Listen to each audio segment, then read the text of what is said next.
Try your sword. Oh, thank you. You feel safer now? A little bit. Good. Right, samurai combat. We made a lot of jokes earlier about the whole blocking and not moving, so when you go to hit back, you die. I think we've done that to death, if you'll pardon the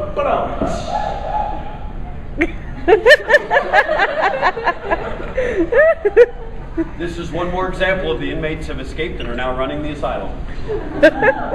Actually, I know the people who run this con. That's pretty. It started that way. They're not in here, are they? Okay. But realistically, sword combat was about two things. When the bad guy attacks, move! And block. But in ultimate reality, has anybody ever heard of Miyamoto Musashi? The Japanese guy who fought with two swords? And everybody went, woo, he was amazing. He was. But he lived at a time in Japan where the average samurai warrior was 5'1", and Musashi was right at 6 foot tall. And while we're thinking that's not that big a deal, 6 foot tall guy, when the average height was 5'1", in this country, average height is 5'11". That's me. I'm 6'7.5", and everybody looks at me like I'm a freak. Which he is. Shut up. For Musashi's time, he was actually more of a freak size-wise than I am. And part of how he could get away with using two swords at once is he was bigger and stronger than everyone else. But he wrote a book called The Book of Five Rings, which strangely enough has nothing to do with engagement rings and promise rings and clasps. I know, you told me that joke would die. Badly. You could have stopped me, you know. Dr. Kevorkian, enabling suicide. He just passed away last month. On his own? I was going to ask if anybody helped him.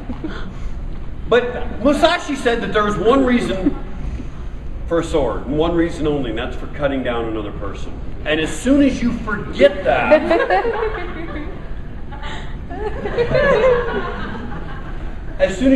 that, you've strayed from the path. So real sword combat, it's not about, I'm going to move, I'm going to block. Those are things you do, but the reason for having a drawn sword is to cut down another person. So you move and you block to enable yourself to kill them. So even if we start here, where he was going to attack, and he comes in, I move, I block, it's for one purpose only, killing my son. So we're here, and he decides to try it again. Move here. We'll try it overhead. Sure. So we start here, we go around, and we go ahead and hit back. You know what? Your player character is running out of lives. But it was always about move, block, hit back. Kill them. And the reason why I'm doing this part instead of either one of them, they won't stop. We tried it. I know. We didn't miss him anyway. But it's okay. He didn't die. We sent him out to pasture. We retired him in Oklahoma, which is worse than dying.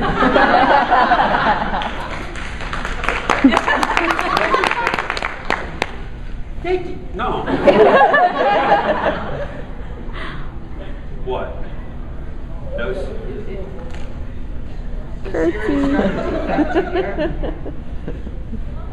It is. This morning I went to put some chapstick on, and you know I'm a guy, so I use chapstick, and that's the wax stuff with the little tube and you twist the end, which in Wichita means if you carry it in your pocket, it all runs out when it melts and coats your pocket. But this morning I was putting on what I thought was chapstick, and it was lip gloss. Sparkly from Victoria's Secret. You know, I went into Victoria's Secret once. I figured out what the secret was. Everything was really expensive. And really pink. And overly padded. Victoria's Secret is not a friend for men, because when you finally get to see what it is you were trying to see up, it's not all there. Anyway, back to our show. Oh boy. Yes, even dating is science fiction. Done with mirrors? Oh, that's just our hotel room.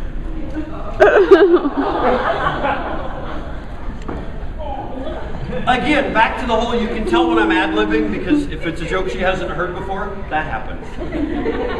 Well, if it's funny or at least embarrassing, because now you're all wondering what in the world we were doing last night in our hotel room. Nothing, they were there. Look on I don't know what they were doing. Actually, he doesn't either.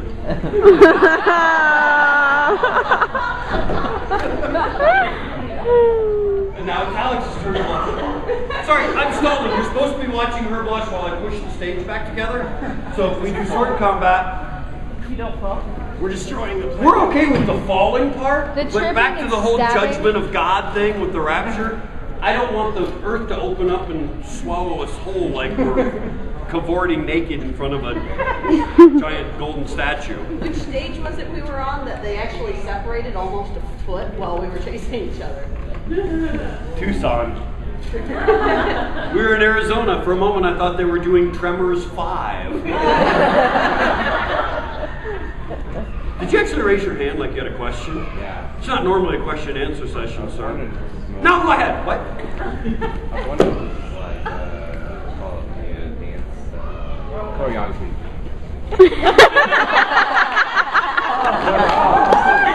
You're talking about choreographed. And Yeah, the fights. truth is, our style of swordsmanship, there's two schools of thought for sword combat. One is sport version. That's kendo. Anybody familiar with kendo? They use a bamboo shinai. They wear really cool armor, and they get to go after each other, and they hit hard.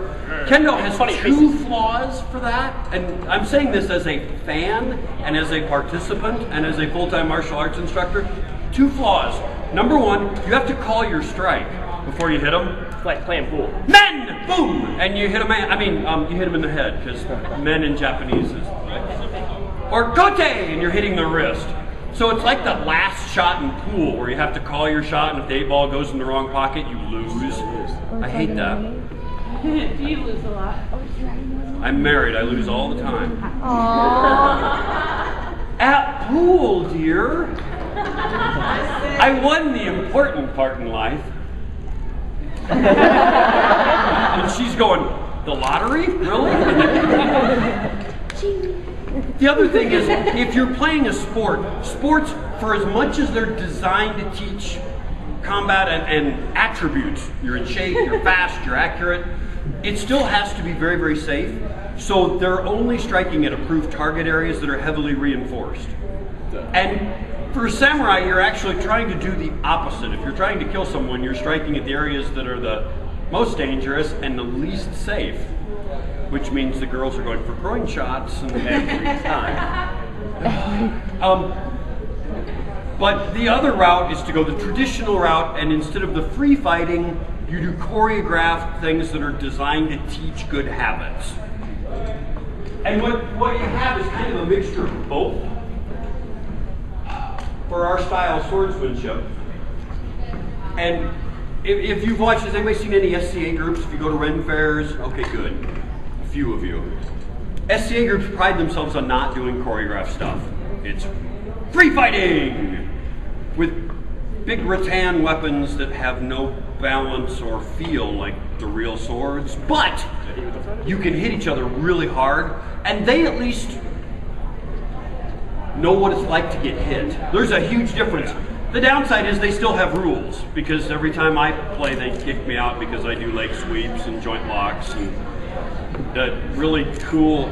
You remember, have you ever seen that samurai helmet, the kabuto? Has the plates in the back and the little flared parts on the sides. It was designed to catch, stop arrows from hitting you in the face. The samurai have a really cool move that in English translates as sundial that they did on horseback, where we would go riding past each other and you would snag one of those and grab the back, and your horse, you watch barrel racing, right? For horsemanship, where the horse kind of sits down, tucks, and takes off again. Here I go on my little war pony, dun, dun, dun, dun, dun, snag, tuck, turn, snap, and I'm going back the way I came with a trophy! And the sorts of things that we do a lot of and you're not allowed to do. The long and short of it is, what we do on stage is choreographed because real fights end badly. And quickly. You can't have an unchoreographed fight with hard metal objects that does not involve someone getting hurt. The only way you can do that without somebody getting hurt, number one, you're not really fighting, or number two, one of the two is so much better than the other that you can do it without hurting them. That's not happening. And for all that I'm twice his size and taught him everything he knows, he's been doing this for 17 years. And when I say my son's been training, we run a full-time martial arts school. He has averaged 10 to 12 martial art classes a week for the last 12 years of his life. He has more time with that sword in his hand than your doctor does with a scalpel in his. Think about that tomorrow when you go in to have that boil removed. You should just let him do it. Oh yeah. Depending on where it is. But the goal here is you take simple exercises to teach good combative movements. Was anybody in our basic sword class yesterday? Okay, so you learned the side step, the makuch, the kiri catch where you change shape, and where you do the really cool the tori and tip it over. So we start slow. The attack comes in and he moves, he blocks and he hits back and I die. Hey, no! To teach good habits. Go! Over and over again. Go! Hey! Which, other than photo op, hey! No! And video evidence of me dying all the time. Go! It's not very realistic. So then we add a little bit more. Try to cut the wrist. Was that a horrifically loud yawn? No, it was a throat. Great, so I don't bore you, I make you sick. Wow. Did you really know? Hearing things again. So then you add to it a little bit. I cut the wrist, turn it over, tap it in the face, and see, at real speed, even though he's been doing this for 17 years, that would have got him. You also turn it over and in. He'd be dead right now. Can't do that because, well, we're booked somewhere next week too. But that simple set of 5 builds its way up. We go faster, where I don't die each time. Hey, go, go, go, hey, go, go, hey.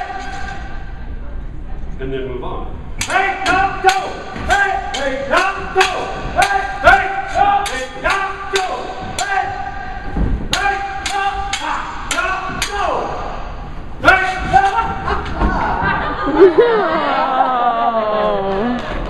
And what you just saw was me changing that from a preset form to a little bit of life, but I had him set up. We went through the whole form except for the last 2 moves, where he thought he knew what was coming, and I changed it, because I could get away with it that one time safely where he doesn't get hurt, because ordinarily that's someone losing their head. The really bad thing about live sword combat, not only do 2 participants, 1 person gets hurt badly, the second thing is watching live fights is usually boring. When I say that, do we have anybody who watches mixed martial arts? About 6. All right, how many of you ever watched WWE? More people! Do you know why? It's fake. Do you know why you watch it? It's still more fun. Most of the time, watching MMA, it's 2 guys that once they throw a couple punches, they end up on the ground. Unless you're really into the science of it, you don't have any idea what they're doing. It looks kind of boring. Hey, that guy tapped. Why? He's just holding his leg. Yeah. But live combat is very frequently not very fun to watch. I was impressed. And that was choreographed. But the truth is, one of the neat things we get is when we do seminars and we're teaching weapons to martial arts instructors, and we'll do a set, they'll go, was that choreographed or was that real? That was really cool. Like, that's choreographed. Oh, well, then it's not very real. So we hand them a sword and say, okay, I'm going to tell you what we're going to do. You're going to step out and change feet, and then you're going to sidestep, and then you're going to step out and change feet again. Those are the first 3 moves. This is what we're going to do. And I kill them on the first move. We told them what was going to happen and how to win. It's like, this is trick. More difficult than you thought. That was cool. Was that my wife? Wait.